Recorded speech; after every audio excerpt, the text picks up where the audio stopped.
Wow, the needle's touching 30 degrees today. We're not staying out in this, it's too hot for the dog. I'll see you tomorrow. Toodle-pip. Tuesday's too warm as well, and I've got to go into London now.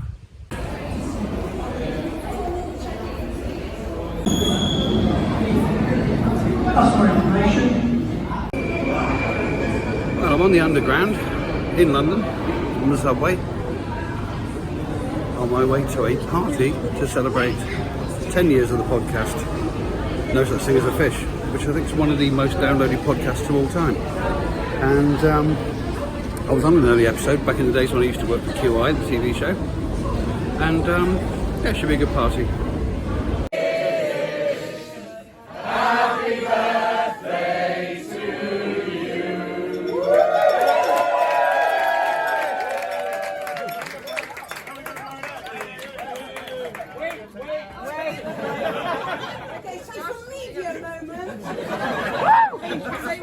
Obviously authentic. 1, 2, 3.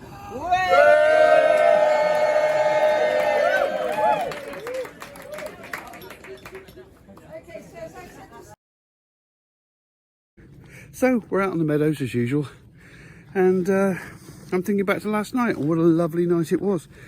It was so good to catch up with my old colleagues from QI and the Museum of Curiosity, and huge congratulations to Dan, Anna, James and Andy for No Such Thing as a Fish. 10 years, and it's still one of the most popular and most downloaded podcasts in the world. It's a fantastic thing, endlessly entertaining and always worth a listen. So if you've never heard No Such Thing as a Fish before, and like me you're a little bit nerdy, please do listen in. And talking of nerds, last night was an absolute nerd fest because there were so many people I've got to know over the last 10-15 years who were there last night.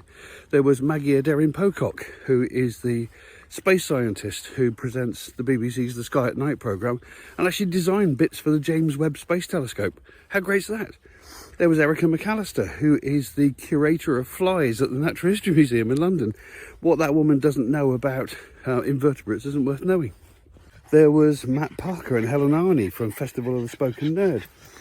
There was Philippa Perry, well I suppose I should call her Lady Philippa Perry now, ever since her husband Grayson Perry, you know, the Turner Prize winning artist, ever since he got his knighthood recently.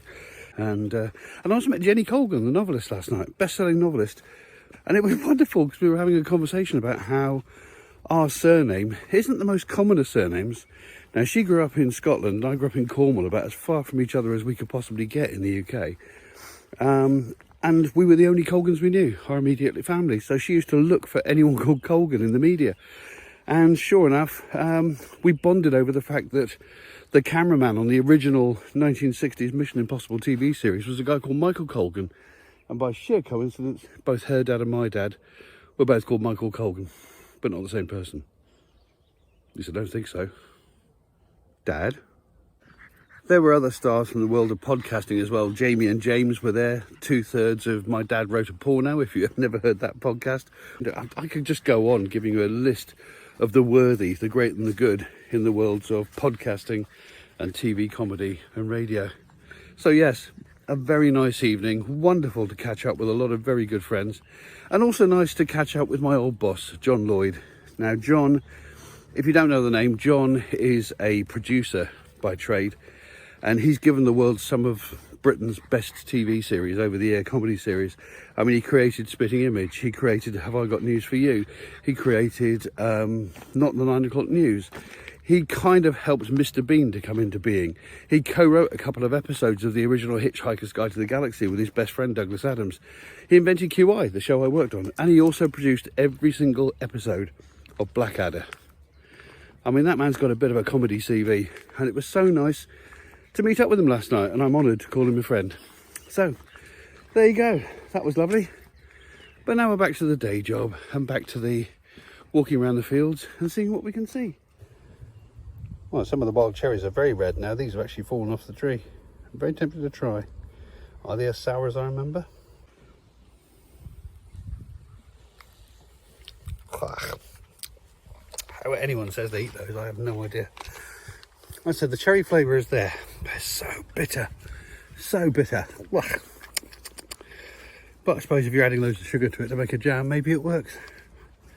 I think you'd have to get thousands of them to make a decent pot of jam. They're so small. Hey ho, I don't think I'll bother. I don't know. 2 days of glorious sunshine and temperatures approaching 30 degrees. And now we're back to this. Well, don't get me wrong, the weather's nice. And it's quite warm. I'm only walking along in a shirt. And the sky is lovely. There's this blooming wind.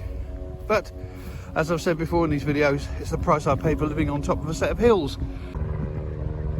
Here's another very low one. I mean, he's really, really low, this one.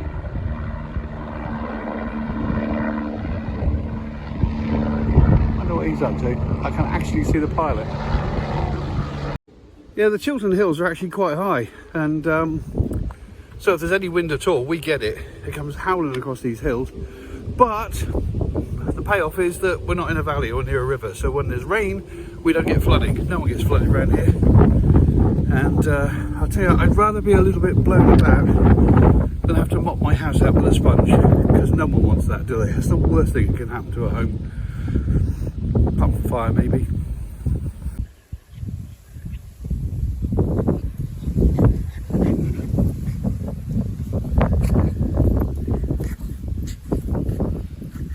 You enjoying yourself?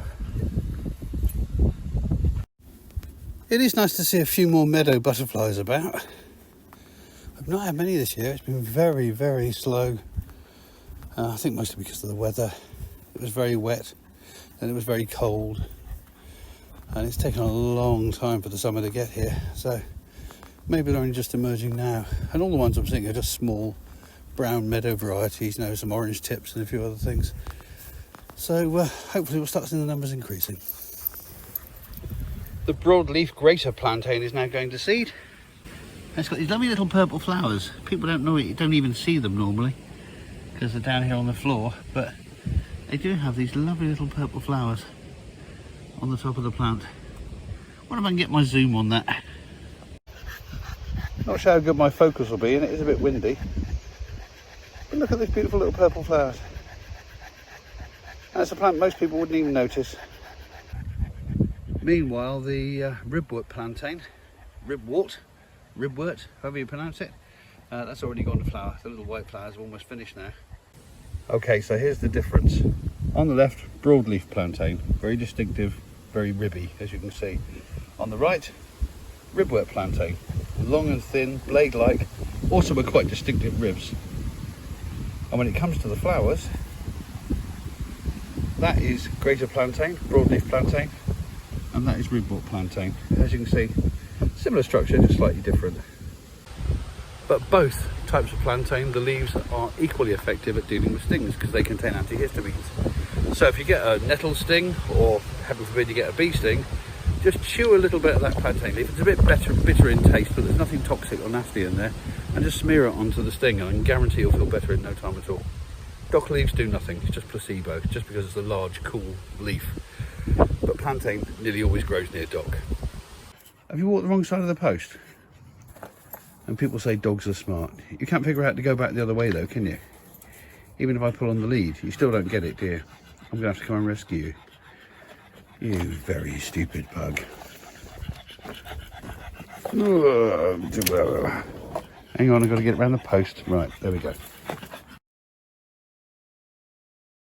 Oh, Harris, this is twice in 1 week now. Can't you figure out to go back around? Go back around, look. Go back around. No, okay. I'll come and walk around the lamppost. Because you're thick. Thick. Honest to God, you've got the brains of a rocking horse. Even more cherries this week. Look at these wild cherries. Loads of them. And all completely inedible. What a waste. Still the birds will be happy. Look at all the flowers on this sweet chestnut tree. Loads of them. Well, last year it produced chestnuts, edible chestnuts, for the first time, although they weren't very good. They were tiny and not very nice, very bitter. But this one is looking very healthy. And hopefully we'll get some actually edibles this year. Won't that be nice? Thistle watch. Oh look, there's a starter one there, look. Ow, prickly. There's a starter one there, look, but not on the big one. Let's have a look down here. The big bit. Don't go around the wrong side of the post again, dog. Yeah. Let's have a look at the big spear thistle. Look at that, look. There's the starter one there, look. Imagine, just imagine in a few days' time when these are all glorious big globes of purple. Royal purple. Oh, that's going to be amazing. Join me again tomorrow for Thistle Watch. Lots of toad flags. Lots of toad flags. Lots of hawk's beard. I love these little wildflower clusters you get up and down this alleyway. I mean, I know it's a very urban environment, but it's an alleyway between two roads. Two little sort of cul-de-sacs, and this little alleyway is absolutely heaving with wildflowers. It's beautiful. Well, that's it for this week, I think. More partying than dog walking, but still always enjoyable. See you next week. Toodle-pip.